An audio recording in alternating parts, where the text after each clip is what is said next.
নৈহাটির বড়মার পাওয়া শাড়ি এবার দেওয়া হচ্ছে নবদ্বীপের রাসে। নজর কাড়বে ক্লাবের প্রতিমাও। নবদ্বীপের রাস উৎসবে ৬৩তম বর্ষে জোড়া চমক নবদ্বীপ ইয়ং ব্লাড ক্লাবের পুজোতে। ৫ই নভেম্বর বুধবার রাস পূর্ণিমা, আর এই তিথিতে নবদ্বীপে আয়োজিত হয় রাস উৎসব। আর এই উৎসবের আমেজে গত রবিবার থেকেই গা ভাসিয়েছে শহরবাসী। আর এদিন উদ্বোধন হল নবদ্বীপ শহরের ১৫ নম্বর ওয়ার্ডের ইয়ং ব্লাড ক্লাবের পুজো মণ্ডপ। আপনাদের কততম বর্ষ পুজোর? ৬৩তম বর্ষ। আপনাদের ক্লাবের নাম কি, পুজো কমিটির নাম কি, আর কি ঠাকুর আপনাদের প্রতিমা পুজো হয়? এবছর আমাদের ৬৩তম বর্ষ।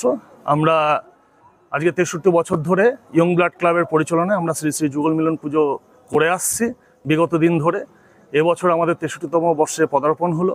এবছর আমাদের প্যান্ডেল গুজরাটের জৈন মন্দিরের আদলে নির্মাণ করা হয়েছে। আমরা এই রাসটা সুশৃঙ্খলভাবে আমরা ক্লাবের সদস্যরা সকলে একসাথে করে আসছি, এবং আমরা নবদ্বীপের বিভিন্ন প্রান্ত থেকে আমাদের এই পূজা মণ্ডপে দর্শনার্থীরা আসেন, এবং নবদ্বীপের বাইরে থেকেও বহিরাগত যত দর্শনার্থীরা আমাদের এখানে আসেন এবং প্রত্যেকটা পুজো উপভোগ করেন।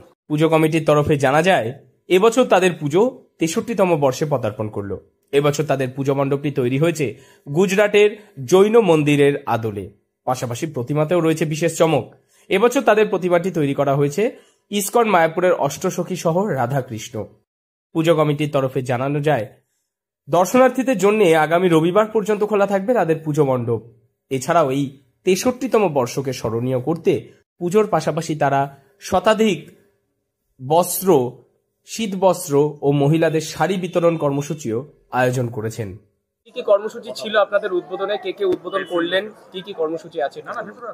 আমাদের কর্মসূচি ছিল বস্ত্রদান এবং কম্বল দান। কতজনকে?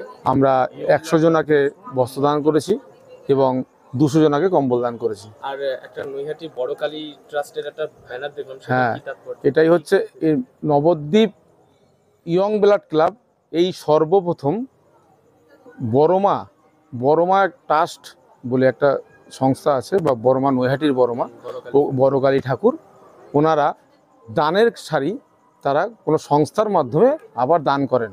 আমাদের উদ্যোক্তারা ওই শাড়ি ওখান থেকে নিয়ে এসে কিছু শাড়ি আমরা দান করেছি। বড়মাকে যে শাড়ি লোকে দিয়েছে, হ্যাঁ, সেই শাড়ি আবার ওনারাই ওনারা আমাদের মাধ্যমে ওনারা আমাদের ১০০ পিস শাড়ি দিয়েছেন। তবে এবছরের বিশেষ চমক এই যে নৈহাটির বড়মায়ের পাওয়া ১০০টি শাড়ি বিতরণ করা হবে গরিব দুস্থদের মধ্যে।